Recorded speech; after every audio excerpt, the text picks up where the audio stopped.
Heyo, and what is up, gang? Thank you for checking out Sledgehammer TV tonight. The Raw after WrestleMania Backlash has proven once again that when the WWE wants to do things, they are going to do it in the worst possible way, continuing their string at being the very best, at being the absolute worst television show in the history of all of entertainment. And we are going to talk about all of it right here and right now. My name is Nick Nightmare. You are watching the Sledgehammer Wrestling Show's Monday Night Raw review and reaction show. Let's do it.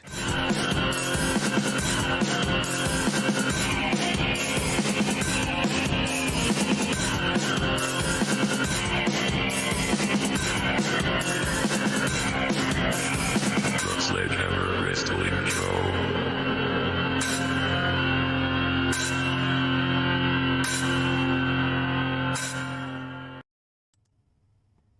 Simply put,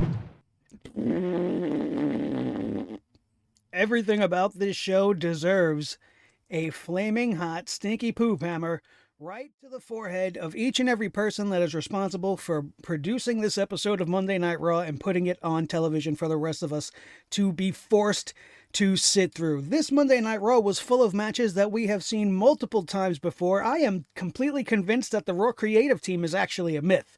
These people don't exist. There's a room in the back of every single production that the WWE does, and it says creative team or creative room on the door. But when you open that door, it's simply just an absolutely frothing at the mouth insane Vince McMahon sitting there with a computer and a copy machine. That's it. He takes the script from last week and he prints out a copy of it. He makes a few little notes in red pen or black pen or purple pen or green pen. Doesn't matter what color the pen is. No, because when he makes the photocopy, it's going to come out black anyway because he's too cheap to use color ink in his copy machines. He's too cheap to spend any money that would actually invest positively in Monday Night Raw. But be that as it may, he takes that script and then he chops it up and he goes, we're going to put this here and this there, and people won't realize that they're watching the same exact show that we've been putting on for the last 6 months. What does he think, we're crazy? Obviously he does, and he doesn't realize that he himself is crazy. He's just sitting back there looking at all this stuff, and he's really believing that this is what's best for business. This repeat show that is full of absolutely nothing. And one interesting thing that they decided to do that ended up just being a big old slap in the face, and a very confusing one at that. Bobby Lashley comes out and he borrowed some of the hose from The Godfather, or he purchased them, if we're being, quite honest. That's what you do with a pimp, right? You purchase the girls. But anyway, he comes out with The Godfather's hose. They're celebrating his big-time victory over his two big goofy challengers from last night's WrestleMania Backlash Triple Threat Championship match, which was actually a really good match. Bobby Lashley got thrown through the stage and still managed to come back and beat the two biggest men on Monday Night Raw. So naturally, you'd want him to celebrate. I would much rather have seen him still be with the Hurt Business and celebrate that way, but whatever, he's out there with the girls and he issues an open challenge. And my first thought is, aren't they doing this already on this very same show?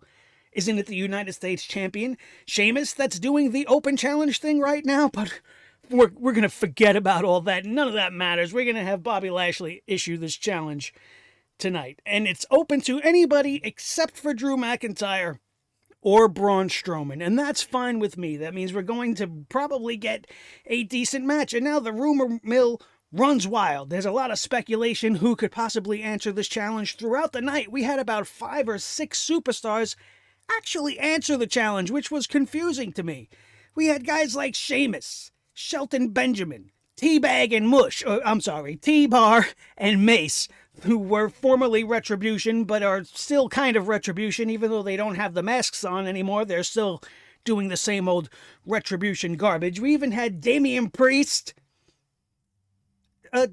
call out the champ saying he might answer the challenge. Sheamus is not doing his open challenge tonight, apparently, so he might actually answer the open challenge as well. We had all these interesting little teases of people that we might be seeing Bobby Lashley against tonight. I'm fine with all of that. Seeing him and Shelton Benjamin would be great. Bobby Lashley versus Sheamus, fine. Damian Priest moving up a level, getting him away from Miz and Morrison and the mid-card hell he's been stuck in with fucking zombies. That's great. I love the possibilities of all of that. Even if they want to take T-Bar and Mace a little bit more seriously and push them that way, fine. You know, it's at least it's something different, right? But then there's even bigger possibilities, because as now you offered this up as the main event, we have 3 hours to speculate and think about who could it possibly be. Maybe a returning Daniel Bryan comes in. Maybe Keith Lee comes back. Maybe we have an unexpected NXT call-up show up and answer the challenge of the almighty champion. Maybe even a big, scary, big-necked, gigantic chest Brock Lesnar comes back around and answers Bobby Lashley's challenge tonight on Raw. Any of these things would be interesting and different. And they did do something different. And they did do something mildly interesting, but it really doesn't make sense. Because this challenge at the end of the night was answered by Kofi Kingston. Kofi Kingston and Xavier Woods come out and answer Bobby Lashley's challenge at the end of this night. And I'm thinking, what the fuck is going on? The New Day right now is in the midst of this quasi-feud with RK Bro.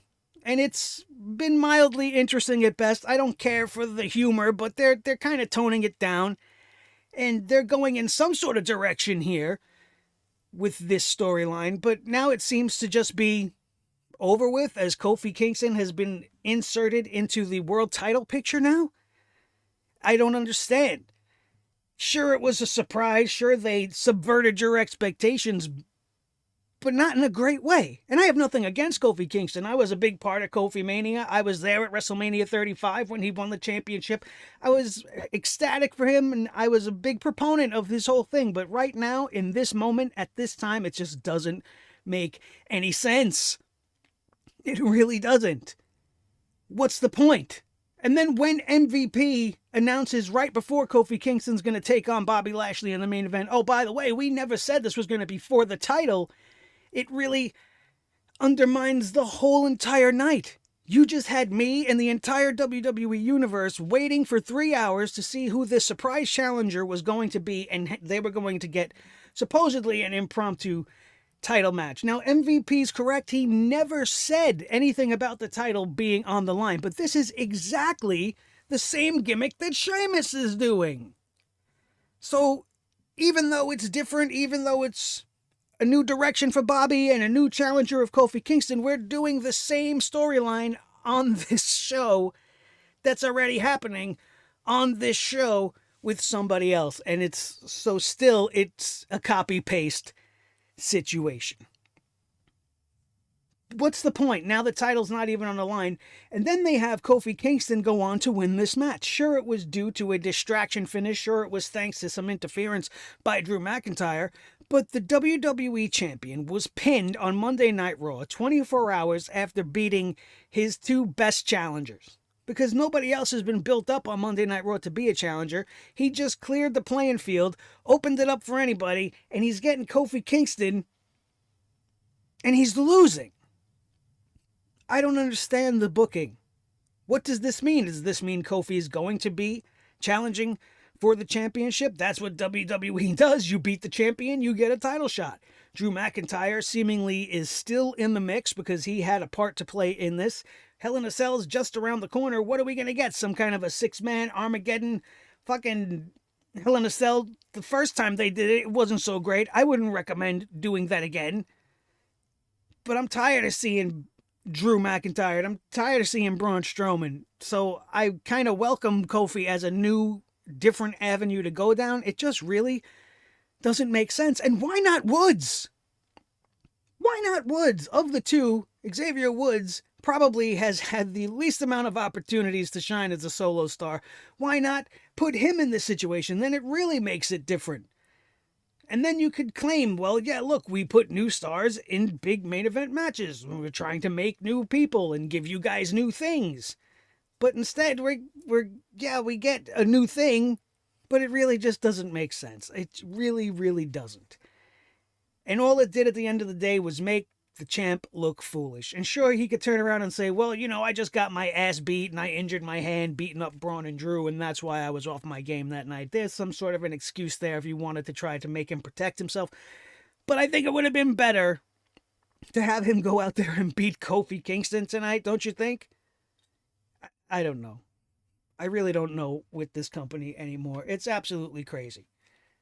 This guy survived a triple threat match only to go on and lose the very next night. It's not the most effective way of booking your WWE champion. You guys know that is my biggest pet peeve, and it's just something the WWE loves to do because they're so void of any creativity at all that they just keep going down the same avenues, going to the same well over and over again, giving us the same tired storylines over and over and over. What is this going to be? Kofi Mania 2? Starring Kofi Kingston with an assist from Drew McIntyre along the way? Kofi's not going to beat Bobby Lashley no matter what they decide to do. I don't know what the hell they're doing. And you know why that is? That's because they don't even know what the hell they're doing. This show wasn't even in the can until about an hour before it went on the air. And the fact that it's consisted of all rematches of some sort means they're not even putting in any effort. Did they even work on the script before we got to 5:30 p.m. Eastern Time on Monday night? Did they even care enough to think of anything, or did they just already know, well, we're going to do rematches and we'll just flush it out right before we hit the airwaves? Because that's the most effective way to do TV. Absolutely ridiculous. So Lashley comes out with the hose. He issues the challenge. Drew McIntyre comes out, of course. He's made privy to the information that he's not eligible. Braun Strowman's not eligible. Braun Strowman is not going to be on Monday Night Raw tonight. There are reports that he broke some ribs in that triple threat match from Sunday night. That's fine with me. I don't need to see Braun Strowman anymore. What are you going to do with him anyway? But nevertheless, Drew McIntyre tries to shuffle with Bobby Lashley, but he ends up sending him out of the ring. The ladies get all scared and run away, as the, hoes normally do. And then they exchange some words and the segment finished. And then we went to the Raw tag team segment for the men. The dumbest thing, when I shouldn't say the dumbest thing when we got references to zombies and everything, but I don't understand what they're doing here with AJ Styles and Omos, who are apparently now baby faces. I don't know why that would be the case. They definitely had a good heel era about them, but nevertheless, here they are, and they're facing Elias, and well, this is a singles match. AJ Styles is facing Elias, and he's being accompanied by Jackson Ryker. This is going to turn into a tag team program between two heel teams. I don't understand it. I don't care to understand it. There's nothing special about it. You got teams on the roster, right? Other than Elias, you have babyface teams, right? You got the Viking Raider, Warrior Raider Raiders. You brought them back. And instead of putting them in the picture here or getting them involved for the tag team championships, giving AJ and Omos some decent competition at the very least, you decide to just make them lumberjacks. Not zombie lumberjacks like last night, but, actual regular lumberjacks, because, we're going to have another lumberjack match tonight as well. And what better way to use the Viking Raider, Warrior Raider Raiders than putting them there? Because that's an effective use of talent. Just like that would be the best way to bring back somebody like Nikki Cross, who we haven't seen in months, who's been involved with Alexa Bliss over the course of the last year and a half. But let's just make her a lumberjack tonight. That's the best way to bring her back to Monday Night Raw. Absolutely ridiculous that we have to watch AJ Styles versus Elias, but this happened. AJ Styles wins. There's some nonsense at the end where they try to isolate AJ Styles and lure Omos away from the ring, only for him to be a little bit too smart, turn around, save AJ Styles from a post-match beating. Anyway, this is going to continue on, and I don't care about it. Not in one bit. Not even this much. Absolutely boring. And not the way I'd be using AJ Styles with or without Omos. There's a million better ways to be going about this. This is not one of them. Alexa's Playground actually had guests. New women's tag team champions. Natty and Tamina. This was a nothing segment where Alexa still is doing the same old shit she's been doing. She's saying all these weird things. She's talking to the tiny doll. The best thing about this segment was Tamina's face, because Tamina's standing there like, what the fuck are we doing here, bro? She's looking at Natty like, what's going on? She's looking at Alexa with her face all twisted. She clearly doesn't want to be there. Natty's trying to be cool. She's sitting on the swing. She's trying to go with it, but nobody really said anything. They're happy that Reginald got his ass beat last night, and then it just kind of ended. It's just stupid. And I'm really terrified now that they're going to end up having Alexa Bliss win the women's tag team titles with this doll. Now, I initially thought that this doll was going to end up being Nikki Cross. Like maybe they would re-debut her in an interesting way and make her the real-life counterpart to Alexa Bliss's tiny doll, which would kind of make sense because Alexa has magic powers now, and why wouldn't she, bend the mind of her former best friend, Nikki Cross? It would kind of tie in. She's kind of crazy as it is. So I think it would have been interesting, but I don't think we're going down that route. I think she's going to win the title with the actual doll. And it's not past WWE to do something like this. We've seen Braun Strowman win a championship with a 7-year-old. Why wouldn't they do something like this? And Lily will sit in the corner and she'll giggle and some weird shit will happen, and then all of a sudden they'll be the tag team champions. I can almost guarantee you that is going to happen. But this was pointless. This was a whole lot of nothing and just wasted time on television. Talk about wasted time on television. We had Angel Garza show up tonight. He beat Drew Gulak in 2 minutes. Drew Gulak is an excellent wrestler. And this could have been an interesting story. But they had to go lowbrow with it. This whole thing started with Angel Garza beating Drew Gulak already and shoving a rosebud up his... Oh, I left a rosebud in there for you. Yeah. And then last week, Angel Garza threatened to shove a rose down his throat, but that match never happened. But they followed up on that this week. Angel Garza making good on his promise, shoving the rose down Drew Gulak's throat, but they had to make a point to show us the still photos. I don't know why they couldn't show the video, but they showed us and had to take a look back at the rose getting shoved up his ass. And I don't care. I don't care. This could be, an interesting thing with Garza. He's going to keep sticking roses where the sun don't shine on all of his opponents, the same way DiBiase used to put the $100 bill in all his opponents' mouth, or when Jake used to drape the snake over his fallen opponents at the end of every match. I get it, but am I interested? Not really. Not really. I'm as interested in this as I am in the 24/7 championship, which has been missing for weeks, and I was happy not to see it. I wasn't happy to see it return tonight. We had R-Truth show up.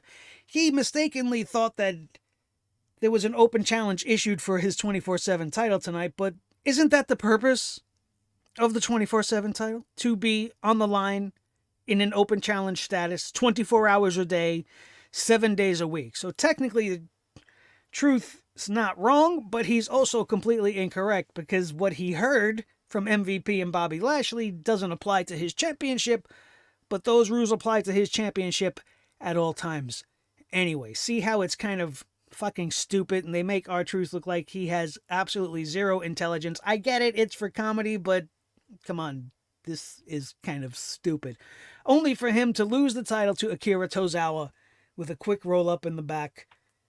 Does anybody care about this? I don't think Akira Tozawa even gives a shit about this. Then we had the first of 2 Eva Marie videos again this week. One was a repeat from the new one we had last week, and then she gets another new one here, where she said she's going to be a role model, right? This is her new thing. She's going to be a role model. She's stealing the role model gimmick from Bayley, I guess. And she compared herself to Angelina Jolie. She's that kind of a role model. She's on the same level with a woman like Angelina Jolie. So I guess this means Eva Marie's adopted 90 children from all across the world, made them her own in order to give them a new and better life, right? Eva Marie's been all over the world doing humanitarian things, trying to make the world better, trying to donate money to disaster relief around the world and this and that. There is no comparison between the philanthropic efforts of Angelina Jolie and Eva fucking Marie. The evolution is already absolutely nauseating the shit out of me. If you take a look at her, and I'm not trying to be an asshole here, this is what we do. We bring the hammer down. I call it like I see it. She does not look the same at all. We all know these girls go under the knife and do plastic surgery and all this crazy stuff that I don't really agree with in the first place. Eva Marie was a beautiful woman. She has altered her face now to the point where she don't even look like the original version of herself anymore. She's obviously dropped the all red everything because she's in pink now with her hair, but they're doing the same shtick over and over. These promos, these vignettes are not getting her over with the crowd. It looks like they're trying to make her a baby face, but I think it's like that sarcastic baby face, like how you had Simon Diamond or whatever his name was, or Simon Dean, when he's trying to make you better. You know what I mean? He's positive, but everything that he says is actually tongue-in-cheek negative. I think that's what they're going with her character. Like, she's a role model for you to aspire to be, but she's not going to be very nice about it once she actually gets in the ring. I don't know. And to be quite honest, I don't care. And the fact that I have to sit here and talk to you guys about it, and the fact that I've given it even this much thought, is already disgusting and unnecessary. And we're just going to move on. Kofi Kingston, in the first match he has on this night, takes on Randy Orton because, as we said at the beginning, he's in the middle of this feud with the New Day and RK Bro, which could be interesting. But I don't know if they're going to focus in on this so much now with what happened at the end of the show, or if they're going to continue to just book both stories simultaneously. Who knows? Who the hell knows? I don't think they even know what they're going to do next week at this point. But we had Kofi Kingston beat Randy Orton tonight with another distraction-style finish. Xavier Woods distracted Randy Orton just long enough for Kofi Kingston to get the win here. At the end, Orton was pissed and was going to walk off, and then the New Day had some sort of a little back and forth with Matt Riddle, and Xavier Woods went to touch Matt Riddle's arm, and he pushed him away. And then Matt Riddle stormed off. So I don't know if we're seeing Randy Orton kind of poison Matt Riddle, and he's going to bring him to the dark side. Maybe he snaps out of his bullshit, I'm a crazy stoner dude, man thing, and becomes a badass MMA fighter thanks to the involvement of Randy Orton. He's going to make him serious. I don't know. I'd be in for that, I guess. But like I said, now with Kofi Kingston doing what he does at the end of the show, is this even going anywhere? I'm not sure. I'm not sure at all. And the whole interaction that they had prior to this match, setting up this match, was just the same old shit they've been doing with Matt Riddle in the back. A simple miscommunication. He wanted the New Day he wanted for Randy Orton to apologize to the New Day, which anybody in America or in the entire world could have told you was never going to happen. And that was the lead-in for this very unnecessary match where Randy Orton gets beaten by Kofi Kingston, meaning Kofi Kingston beat both Randy Orton and Bobby Lashley in the same night on a Monday Night Raw. If that doesn't lead to him getting a title match, what does? What does? As out of nowhere and ridiculous as it may seem, he definitely earned it, didn't he? I guess. But once again, it's all up in the air with these fucking writers or that copy machine and Vince, who knows how he's going to mark this up next week and change it around. Then we had a completely unnecessary segment. Everything on Raw's unnecessary, but this was really unnecessary. You had Mandy Rose and Dana Botch and Sonya Deville in the back with Adam Pearce and the other two, Naomi and Lana, and they're, squabbling because they keep getting involved in each other's matches, and this one wants to be, this team wants to be the number one contender, this team wants to be the number one contender, and then, of course, Charlotte DeFlair comes out and says they lost their shot, they're not worthy, they blew it.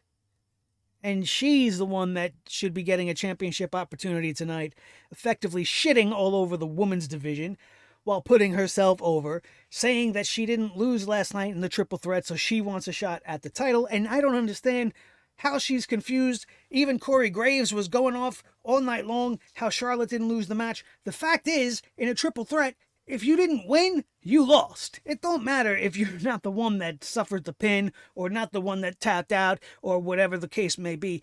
You didn't win, you lost. That's how it goes. Same holds true for the men's division.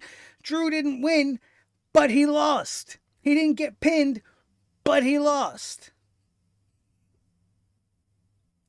There's no asterisks there. It's not that, oh, I lost, but yeah, I didn't get pinned. No, you lost. You had a shot. You lost. I don't understand the logic here and how it's so, like, glossed over and so accepted by so many. Well, yeah, no, she's got a point. She didn't lose. No, she lost. Because who won that match? Rhea Ripley won. She may have pinned Asuka, but you lost. You stood there and watched yourself lose to make it even worse. You didn't get in there to break the pin. You lost.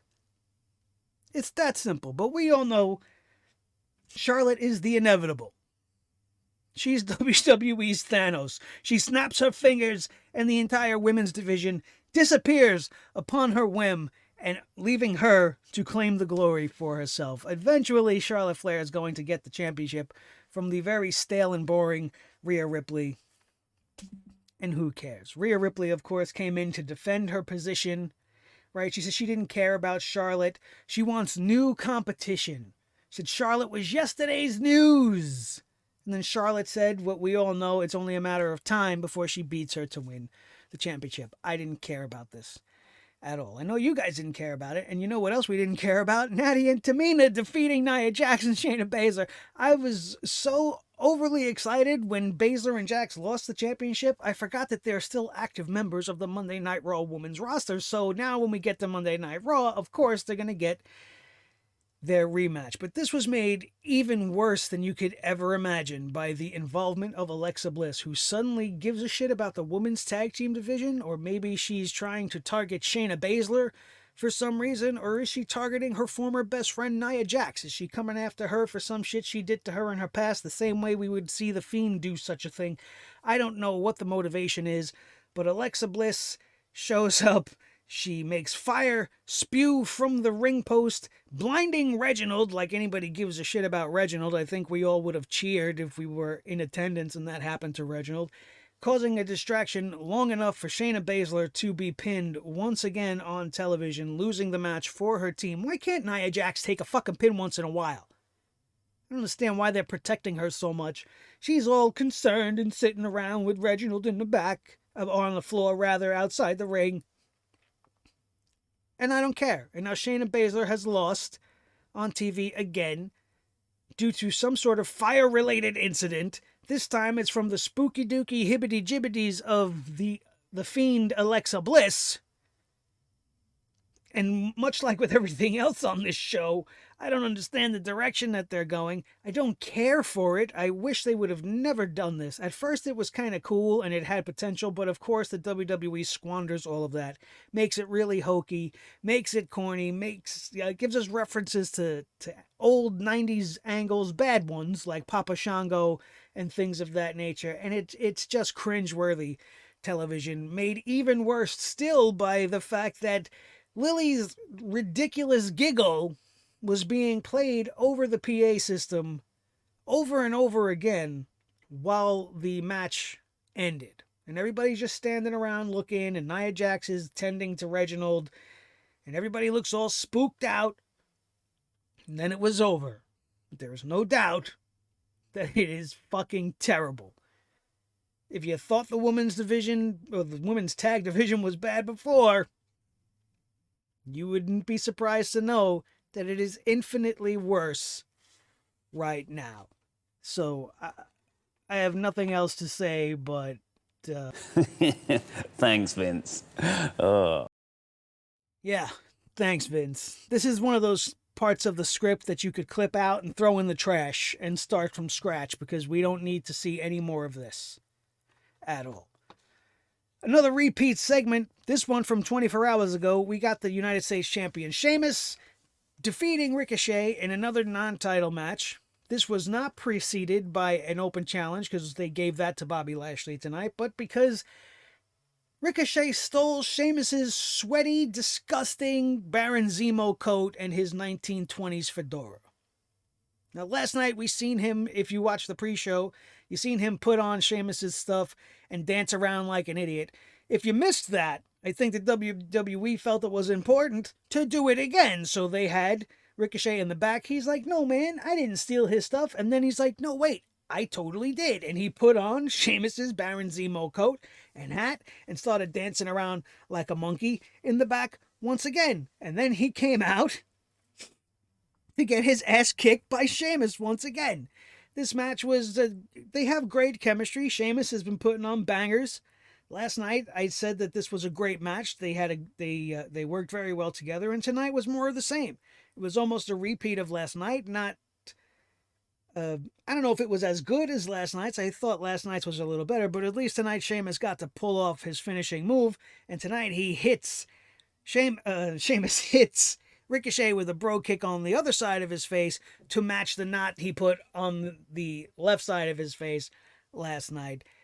And Sheamus gets the win here. So there was that. Right? And then Sheamus puts on his coat, his hat, and his title. He mocked Ricochet. And then they went to T-Bar and Mace in the back. They're doing a promo. Talking like this, doing the retribution thing. We are retribution, but we're not retribution. And we might cash in on Bobby Lashley's challenge tonight because we're so dark and mysterious and creepy and big and scary, and for some reason we're going to get involved, and we're going to do it if we flip this coin. Boom. And then they flip a coin, the coin lands, and they're like, oh, it's going to be a bad night for Bobby Lashley. No, that's my Vince impression. Take that out. But that's essentially what they said. Nobody called heads or tails. I don't know. It was a stupid segment. But they didn't reveal anything. All they made was their intentions known that, they plan on getting involved with Bobby Lashley tonight. Then we got a 15-minute Charlotte Flair versus Asuka match, which ended, to me, surprisingly so. Asuka defeated Charlotte Flair. I didn't see that coming, but this was just more of the WWE's stupid distraction finishes, the third one of the night, because Rhea Ripley came out so that the WWE can go to commercial break, and then she would be sitting out there next to the commentary table throughout the rest of the match. You knew there was going to be something going on there. That is the reason why Charlotte lost. Asuka beats Charlotte. Now, see, this is confusing to even explain, because last night Rhea Ripley retained the championship at WrestleMania Backlash, right? So she beat Asuka, leaving Charlotte Flair with the I wasn't beaten, so I deserve a shot thing. So then they go out and beat Charlotte. So now she doesn't deserve shit. And Asuka's got the win over Charlotte, but is Asuka going to get another shot at Rhea Ripley even though she just lost on Sunday night? What are they doing? Are they just going to continue down this road with these three women? I'm tired of seeing this. I don't want to see Rhea in the ring with Asuka again. I don't want to see Charlotte in the ring with Asuka again. I don't want to see Rhea and Charlotte across from each other doing the I'm your evil doppelganger from another universe stare down. I don't care. I don't care at all. This was a very physical match. These girls are used to each other. There was a few botchy spots, but I just wasn't invested, as I wasn't invested in the majority of this entire show. We had an interview with John Morrison in the back, who showed up without a scratch on him after being eaten by zombies last night. Apparently The Miz was really eaten by zombies. No, The Miz was injured, and that's what you get. That's what you get for agreeing to do this zombie segment, Miz. I don't wish illness or harm on anybody, but dude, that's what you get. You made this happen. You were privy to this. You allowed this to happen. You could have very easily told Vince, I don't really want to do this. This is going to be silly. It's kind of stupid. But you allowed it. You went along with it. You were the star of it. Instead of going off and making a commercial, you pulled off a commercial during the middle of a WWE pay-per-view. Congratulations. But this is what you get. The Miz has got a legit injury and might be back for a few months. So they're going to play it off, I guess, like he was really eaten like zombies. And tonight, John Morrison dedicates his victory as he takes on Damian Priest in another rematch. in a lumberjack match, which is, again, something we saw last night. Only this time it's going to have actual lumberjacks, not zombies. But the problem with this match is that the actual lumberjacks that they chose, as we already kind of glossed over. We had Nikki Cross making her return, and she was a lumberjack in this match for some strange reason. We had the Viking Raider, Warrior Raider Raiders. Mansoor, who was just recently signed, showed up on Monday Night Raw for one night to lose, end his undefeated streak in the WWE, and then sit in the back with the catering all-stars for the next 3 weeks. He was there. The new 24/7 champion Tozawa was there. I thought for sure R-Truth was going to show up and take the title back, but I guess I would be wrong. T-Bar and Mace, another team that should be going towards the World Tag Team Championships. They could be feuding with AJ and Omos or something like that, but no, we're going to make them say they're going to take down Bobby Lashley, not even do that, and we'll just make them actual real-life living lumberjacks instead. Shelton Benjamin, the Lucha House Party, Cedric Alexander, Titus O'Neil, Mustafa Ali, all of these people had nothing better to do on a Monday night than to be lumberjacks. When you see the amount of talent outside this ring, Titus O'Neil excluded, he's a wonderful person, fantastic human being, but wrestling-wise, I could do without Titus O'Neil.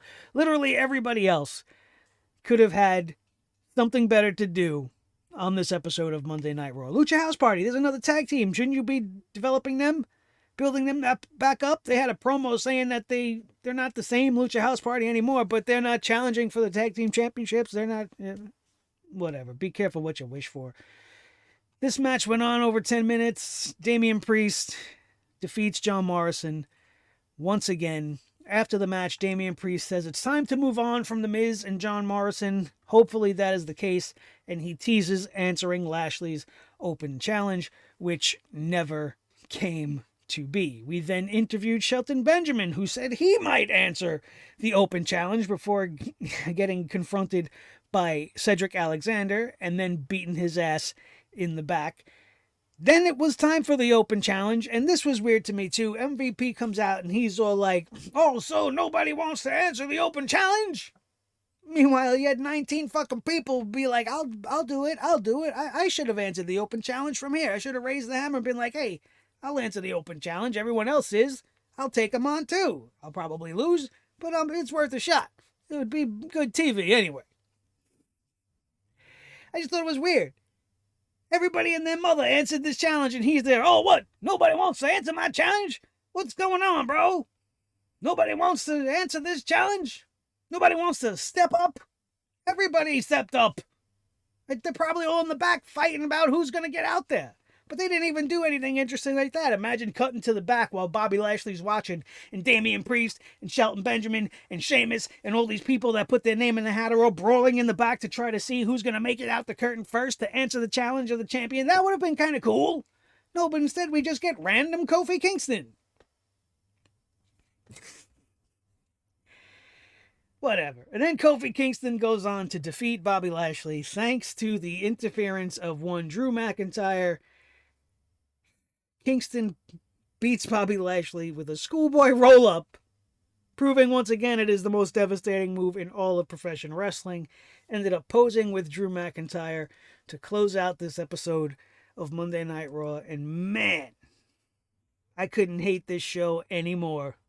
I mean, the level of hate has been consistent. It's been the same week in, week out. We keep getting the same shit over and over and over again. And I think my brain is numb to it. It's hard to even get riled up to talk about it, even when they piss me off, because what am I going to say to you guys at some point?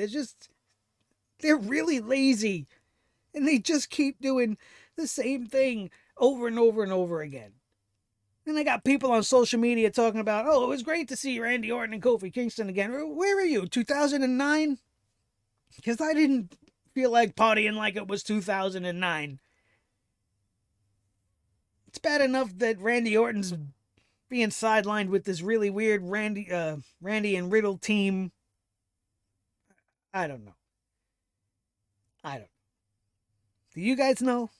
Can you explain it to me? Feel free to do so in the comment section down below. I got nothing more.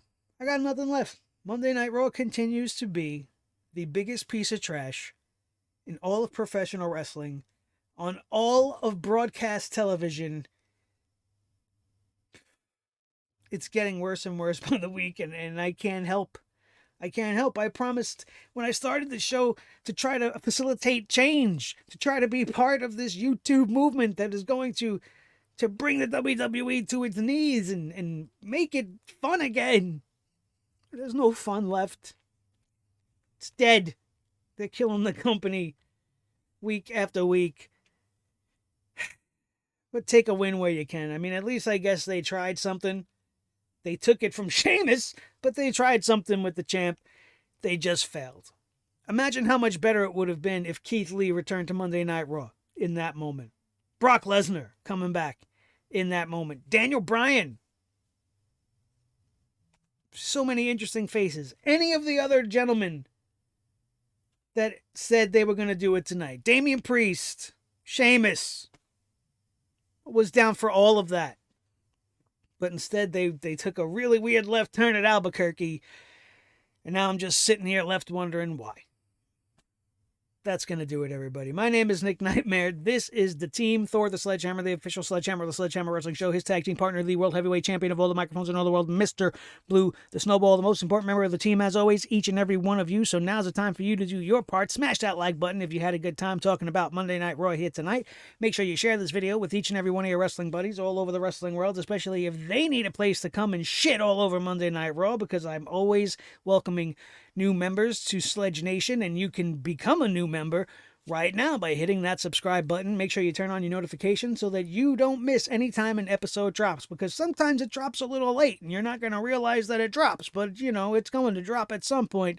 And if you have that notification bell on, it helps you know exactly when. I apologize for the delay. You know, we had some PC issues last night, but here we are. Nonetheless, we got it done and we are up and here for you guys like we always are, bringing the hammer down like no one else does. If you missed anything else we put up on the channel, our Resident Evil gameplay, our review of WrestleMania Backlash, or the shows leading up to it, it'll be linked in the annotations up above. Thank you, my friends. That is going to do it. We are out of here. We will see you next time right here on your new favorite wrestling show, the Sledgehammer Wrestling Show, only on Sledgehammer TV right here on YouTube.com.